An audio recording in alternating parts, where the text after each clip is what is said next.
राजे येऊ का? माझ्या खोलीत येताना तुला परवानगी कधीपासून लागायला लागली रे? हा, नाही म्हटलं परवानगी न घेता आत आलो तर माझ्यावर रागवायचास म्हणून जरा अंदाज घेतला. तुझं ना व्यंग हल्ली माझ्या आईसारखं झालंय. हा? टोमणे मारण्याची एकही संधी तुम्ही दोघंही सोडत नाही. कुठून येतोस? अरे मंजुषा बरोबर गेलो ना शॉपिंगला. हा, आजी म्हणाली मला. झालं व्यवस्थित? हो एकदम. बरं, ऐक, माझं एक काम आहे तुझ्याकडे. सांग ना. उद्या जरा माझ्या बरोबर येशील? हो, पण जायचंय कुठे? आपल्या सासरे बुवांकडे पिल्लूच्या बारशाचं आमंत्रण द्यायचंय त्यांना. कसं आहे व्यंग, ते सुद्धा माझ्यासारखेच सटक डोक्याचे आहेत. मी तिथे जाईन, त्यांना आमंत्रण देईन. कदाचित असं होऊ शकेल की ते काहीतरी उलट बोलतील, कुरापत काढतील आणि मग आमच्यात भांडण होईल. पण मला हे दाखवून द्यायचं की मी भांडायला गेलो नव्हतो, मी फक्त आमंत्रण द्यायला गेलो होतो. थोडक्यात मला तू तिथे एक साक्षीदार म्हणून हवायस. येशील? येईन गी. बरं, मग आता आलायस, जेवून जा. म्हणजे काय? आज तुमच्याकडेच वार लावलाय.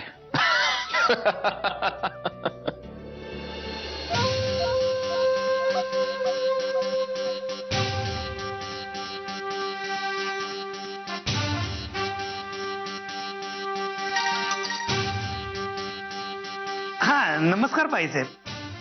नमस्कार गेलं खड्ड्यात. माझ्या कामाचं काय झालं? कुठचं काम? मी मालकांकडे जाऊन आलो, ते काम केलं मी. मी तुम्हाला मालकांना भेटायला सांगितलं होतं का? SMS करायला सांगितलं होतं ना आशिषचा पत्ता. काय झालं त्याचं? पोचले मी पुण्याला. आता करतो. लगेच करा. संख्या तुम्हाला तुमचे मालक ओरडतात ना, ते उगीच नाही. आहातच कामचुकार. बाईसाहेब, तुम्ही आता आणखीन कसली अब्रू काढताय?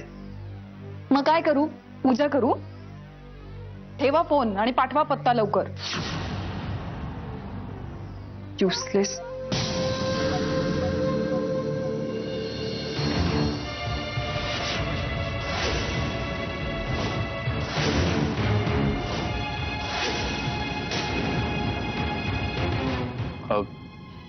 कुणाला फोन केला होतास?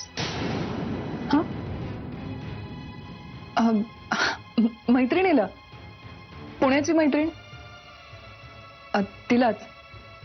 काही नाही, पत्ता मेसेज कर म्हणून सांगत होते.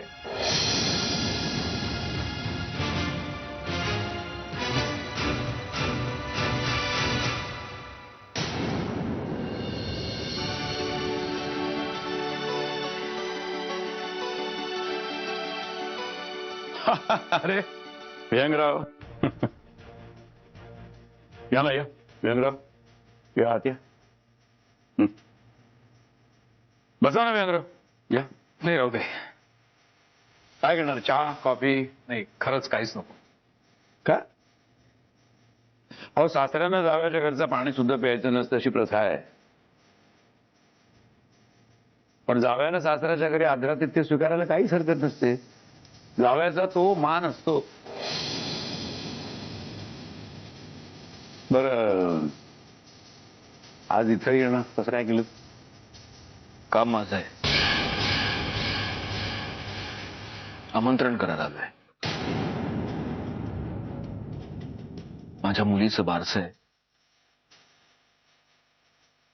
आणि तुम्ही यावत अशी माझी मनापासून इच्छा आहे. व्यंगराव, या विषयावरती आपलं आधीच बोलणं झालेलं आहे. मी तुम्हाला माझा प्रॉब्लेम सांगितलेला आहे.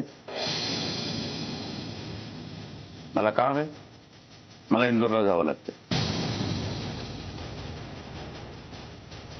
कामं होत राहतील. माझ्या मुलीचं बारसं पुन्हा नाही होणार. काही समारंभ किती जवळचे असले तरी सुद्धा आपल्याला ते अटेंड करणं जमतच असं नाही.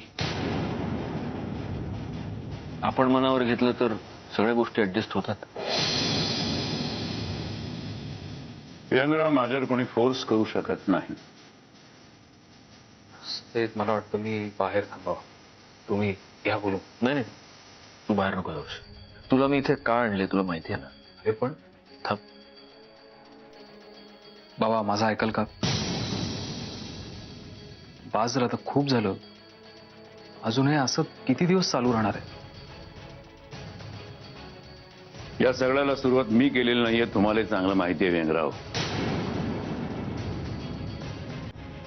एका बापाचं भांडण आहे. त्या घरात माझ्या मुलीला मान मिळत नाहीये आणि तो मान ज्याच्यामुळे मिळत नाहीये त्याच्याशी फार नीट बोलता येईल असं मला नाही वाटत. सरनाईक साहेब, तुम्ही अजूनही मानपानाच्या गोष्टी करताय.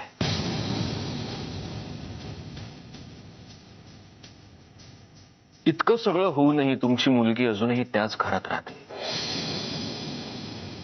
स्वतःला त्या घराची मालकीण म्हणवते आणि घरातली इतर सगळी माणसं तिला तोच दर्जा देतात. आणखीन कुठला मान हवाय तिला? आणि आमचं म्हणाल तर नवरा बायकोचं नातं कसं असावं याबद्दल बाहेरच्या कुठल्याच माणसाने काहीच बोलू नये, नाही का? तुमच्या मुलीला माझ्या घरात कुठलीही ददात नाही. तिचं आयुष्य सुरळीतपणे सुरू आहे. अजून काय हवंय तुम्हाला? मुधोळकर, सरनाईक साहेब,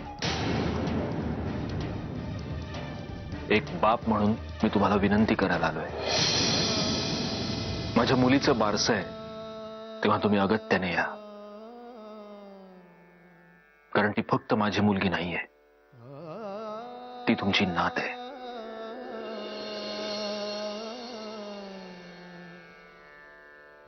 व्यंग माझं काम झालंय. मी बाहेर थांबतो, तू ये.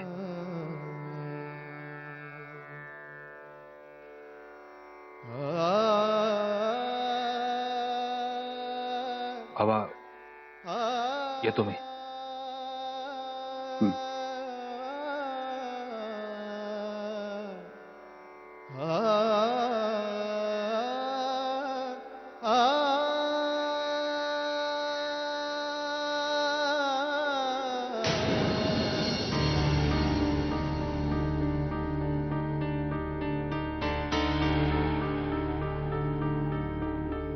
मग आता काय नावाचं ठरवलंय तुम्ही? हे नको ते नको, किती घोळ घालतायचा?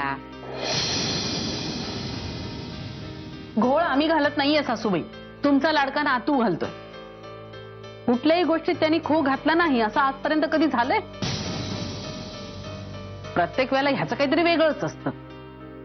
बरं, मी याला काही बोलायला गेले की तुम्ही माझ्यावर चिडता. आता तू टोक गाठू नगत. मला म्हातारीला काय खूळ लागलंय वय तुला बोलाया? ते काय नाही, मी आता सत्याला समज सवताच विचारते आणि सांगते काय ते नाव ठेवून मोकळा हो बाबा. आजी प्लीज नको, तुम्ही नका बोलू त्यांच्याशी काही. अगं का ग? तुला काय बोलला त्यो? नाही, काही बोलले नाहीयेत ते, पण प्लीज तुम्ही नका पडू मध्ये. आणि कसं आहे, त्यांनी माझ्यावर निर्णय सोपवलाय ना,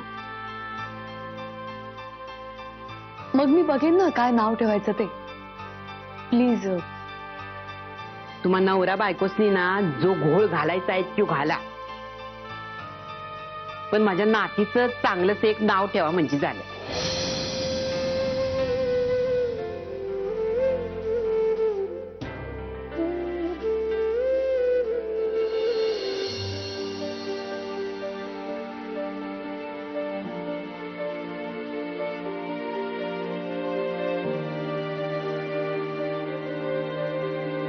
तुला आमच्या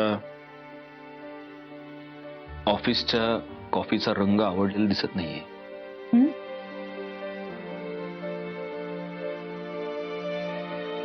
नाही, तसं काही नाहीये. का रे? मग पीत का नाहीस? पी ना. पिन की. तू एवढं फोन करून मला ऑफिसमध्ये कशासाठी बोलवून घेतलंस त्याचा विचार करते. विचार काय करायचं? त्यापेक्षा मला विचारायचं ना, मी सांगितलं असतं.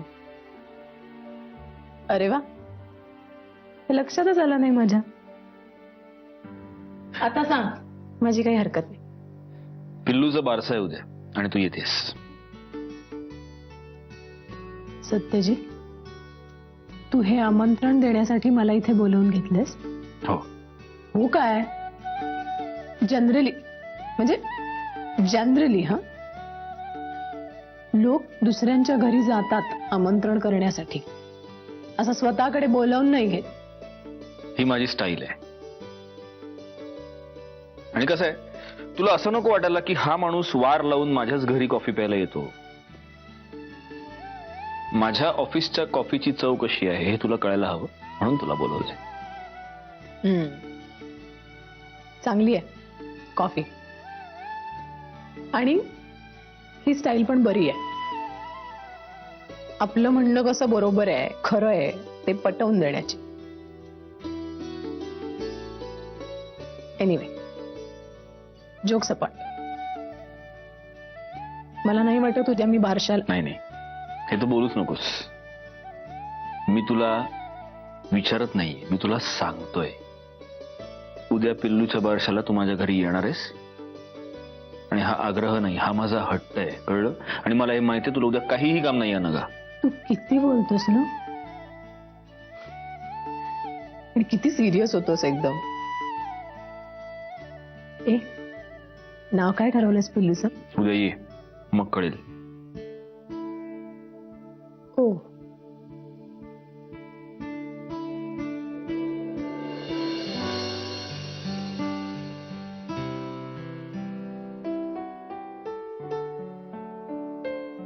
हे का तू कुठे बाहेर निघालास का? हो, ऍक्च्युली एक ना मीटिंग लाईनअप झाली, ती आटोपतो आणि येतो. अरे पण आपण मूवीला जाणार होतो ना. हो ऍक्च्युली ना, पण आपण रात्रीच्या शोला जाऊया ना प्लीज स्वीट्स. हो ठीक आहे. मला माहिती आहे मी असं जाणं तुला आवडलेलं नाहीये, पण काय करू, फारच महत्वाचं काम आहे. हे बघ, मी ना साधारण 2.5 तासात माझं काम उरकतो आणि लगेच परत येतो. काय? ठीक आहे, पण लवकर येशील ना. मला इथे एकटीला चैन नाही पडणार. हा गेलो आणि हा आलो. तसं मला सुद्धा तुला इथे एकटीला टाकून मीटिंगला जायला खरं म्हणजे कंटाळा झालाय. खरंच. अरे नाही नाही, कंटाळा कसला. काम आहे म्हणजे तुला गेलंच पाहिजे. तू जा ना. मी इथे थांबते आणि तुझी वाट बघण्यात काय गंमत आहे ना त्याचा एक्सपिरियन्स घेते. नाहीतरी लग्नानंतर तुझी वाट बघायचीच आहे मला. बघ, हे असं बोलायला लागलीस ना की जाऊ होतच नाही. ए सुहास, तुला उशीर होतोय ना. चल जा, निघ प्लीज. लवकर ये परत. बाय.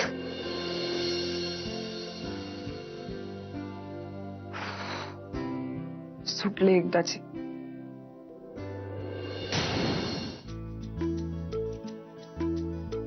मंजिरी वहिनी येऊ? अरे या ना, विचारायचं काय?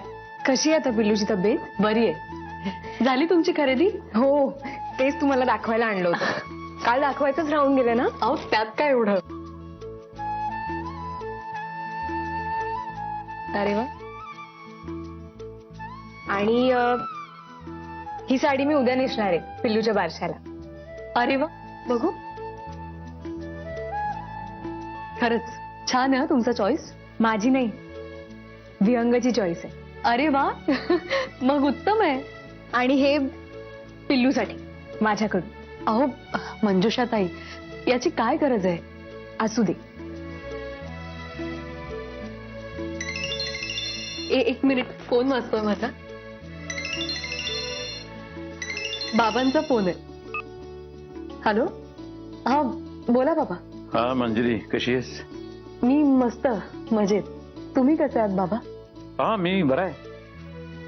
नाही, मी फोन अशासाठी केला होता की आज सत्यजितराव घरी आले होते. पिल्लूच्या बारशाचं आमंत्रण देऊन गेले.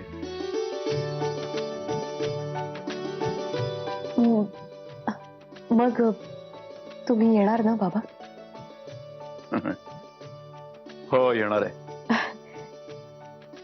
अरे माझ्या नातीचं बारस आहे, यायला नको म्हणून येणार आहे. चला, म्हणजे कुणामुळे कुणासाठी का होईना पण तुम्ही येताय घरी. मला खूप छान वाटलं. ठीक आहे, नंतर बोलूया. नंतर बोलतो. ठेवू आता. Okay okay, bye. Take care.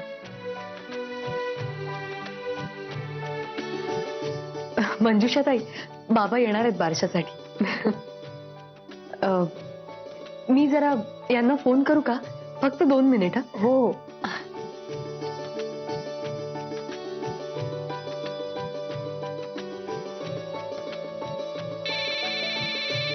Excuse me. बोल. अहो, बाबांचा फोन आला होता मला. मग नाही, बाबा घरी येणार आहेत आपल्या बारशासाठी. थँक्यू. तुम्ही थँक्स कशाला? माझ्या मुलीच्या बारशाचं आमंत्रण करणं हे माझं कर्तव्य आहे.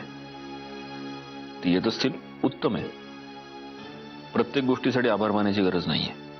अहो नाही, तसं नाही, पण आणि बाय द वे, माझी आमंत्रण अजून संपलेली नाहीयेत. ठीक आहे, अनघा आता माझ्या सोबतच आहे. तिला पण मी आत्ताच सांगत होतो की उद्या तुला पिल्लूच्या बारशाला यायचंच आहे.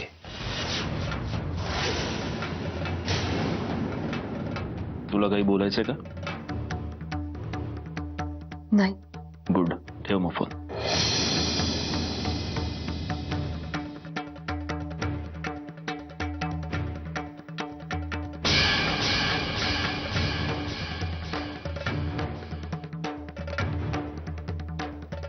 मंजिरी वहिनी, मंजिरी वहिनी. हा, सॉरी, तुम्ही काय विचारलं का मला? नाही, तुम्ही कुठली साडी नेसणार आहात उद्या? काही ठरवलं असेल ना? नाही, अजून नाही ठरलं.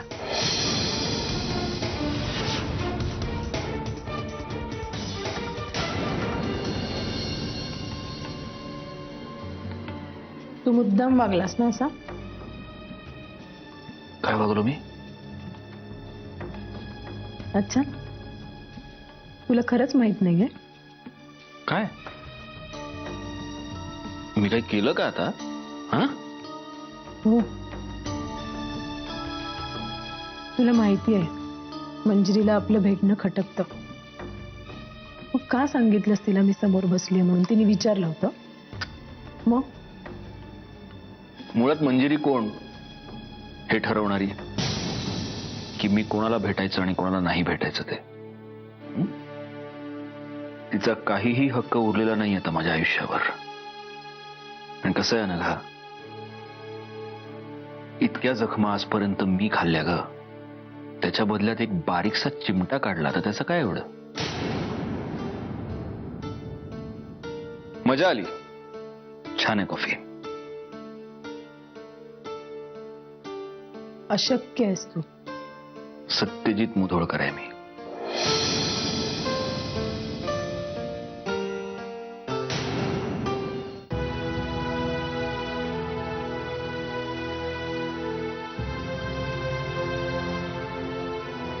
वहिनी, काही हवंय का? नाही नाही.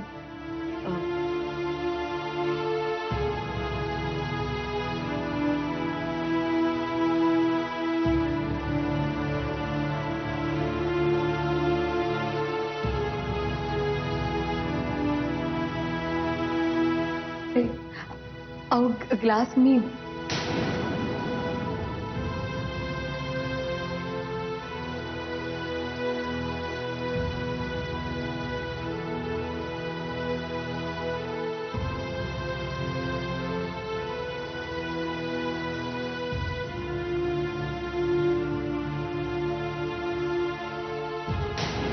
वहिनी. अहो सॉरी, माझं लक्षच नाही. मी वहिनी राहू दे, काय करताय? मी करीन ते. काय झालंय वहिनी? तुम्ही खूप टेन्शन मध्ये दिसताय. नाही, तसं नाही. ते पिलूच्या बारशासाठी अनघाताई अनघाताई त्या सुद्धा येणार आहेत? वा, बरं झालं. त्यानिमित्ताने त्यांना भेटता येईल. खर तर तिथनं आल्यापासनं एकदाही फोनवर सुद्धा बोलता आलं नाहीये मला त्यांच्याशी. पुन्हा एकदा त्यांचे आभार मानता येतील. खरं सांगू मंजिरी वहिनी, खूप चांगल्या आहेत त्या. खूप सांभाळलंय त्यांनी मला. सत्यजित दादांना खूप चांगली मैत्रीण मिळाली आणि त्यांची मित्रांची पारखही तशीच आहे म्हणा. एक विहंग आणि दुसऱ्या अनघाताई, दोघंही पहिली माणसं आहेत.